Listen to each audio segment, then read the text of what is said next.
By March 1998, Life Through a Lens had reached #1, and Robbie had found the key to the dressing up box. Hell is gone and heaven's here. There's nothing left for you to fear. Shake your ass, come over here, now scream. Let Me Entertain You came about, actually. We were around Guy's house and we were watching the Rock and Roll Circus with the Beatles and the Rolling Stones. And we were quite inspired when we went upstairs and wrote the Who-esque song.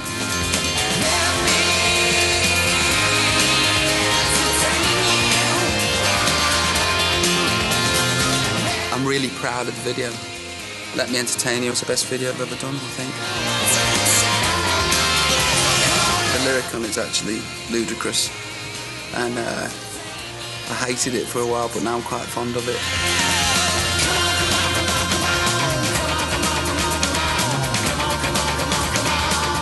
There are few dirtier words in the entertainment business than entertainment. This is one of the quandaries faced by Robbie Williams. These days, it's widely considered more fashionable to play it cool and try to be authentic than to entertain. Robbie Williams doesn't obey those rules. I don't think it's cool to do an awful lot of what I do. You know, and I think that people are scared to look a fool. I think a lot of people look really good. You know, I think a lot of people dance really well, but I think an awful lot of people lack the ability to engage with their audience. You know, I can understand how people could view my act as being pantomime or as being over the top or too theatrical or too flamboyant, but whatever it is that I do, people look at.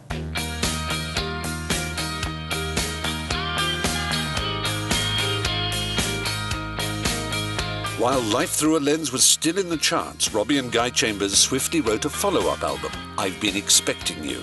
The dressing up box remained open. If you come with me, this is where I'm going to do what is professionally known as lip syncing, where I'm going to mime to my track. This is not part of the video, but I'd just like to have it everywhere with me. Now, I've sold a few records. I think it's important that you get a revolving bed wherever you go with you. Nearly 2 years after Freedom, Millennium, a song built around a sample from the theme tune for the James Bond film You Only Live Twice, became his first #1.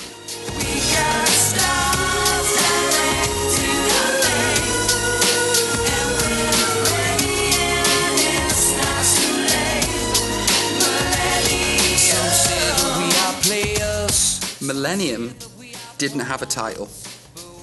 There was no millennium. There was just a chorus without that bit.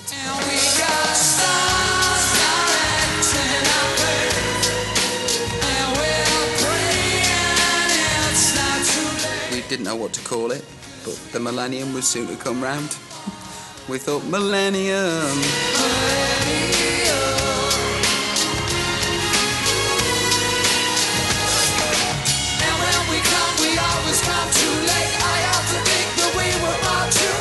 You know, I've always been a big fan of James Bond. I've always fancied myself as a Sean Connery type on the quiet.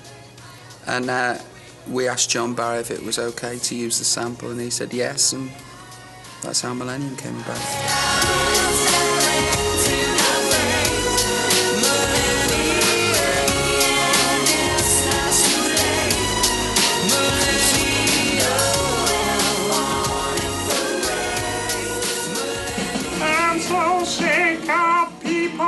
Expectations. Do the top of the song again? Can I do it all as Harry Seacombe?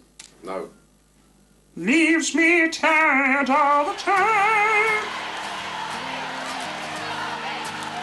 One of the many unexpected consequences of fame is that you become a magnet for indiscriminate hopes, dreams and delusions. As a result, you're always disappointing people.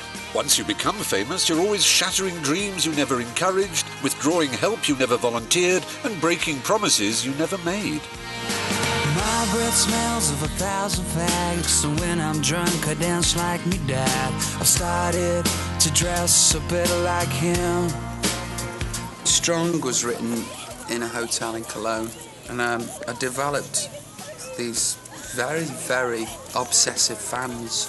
I actually was freaked out by these people. You know, They literally did scare me. So I would call these people, a lot of them anyway, obsessed people with problems of their own, you know. And because I was doing my best to avoid them, and I'd walk in and go up to my room and not want anything to do, and I'm talking, you know, like 100 or 200 in the lobby, you know, it would scare the living daylights out of me, you know. I was scared of these people that would look at me like this.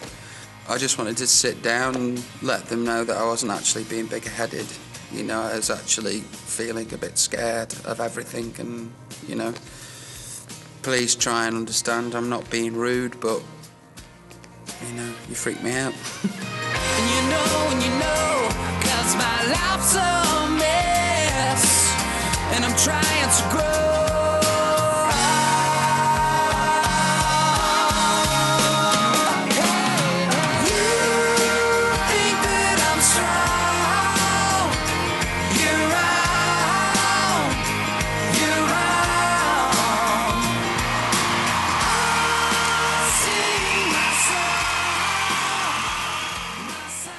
Somebody calling me on, she's the one.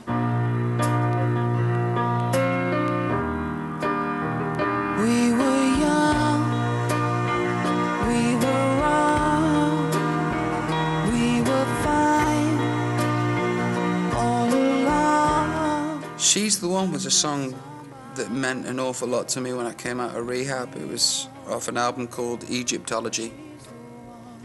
By Carl Wallinger, and Escapology was my favourite album of that summer. Egyptology, sorry, Freudian. Egyptology was my favourite album of that summer, and one of my favourite songs on there was a ballad called She's the One.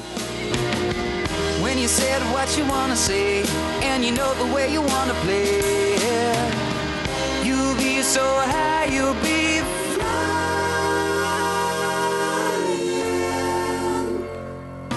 I wanted one of those kind of ballads on my album, and I wanted to sing that song, and I wanted that song to be heard by loads of people. Carry on, 'cause if there's somebody calling me on, she's the one. It's a beautiful ballad and remains a beautiful ballad.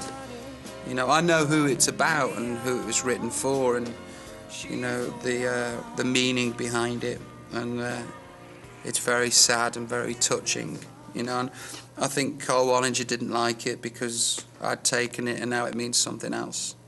You know, I think it was very deeply personal to him, and I could understandable if he'd be upset with my version, you know, with who he thinks I am and what he thinks I mean when I sing these songs. She's the one. She's the One is the only cover version on his greatest hits album. The rest are his. Robbie may enjoy proclaiming himself a light entertainer. He may grin and prance and make fun of you and make fun of himself. But as he does all this, within his songs, he tells you his whole honest story, hidden in plain sight. She's the one.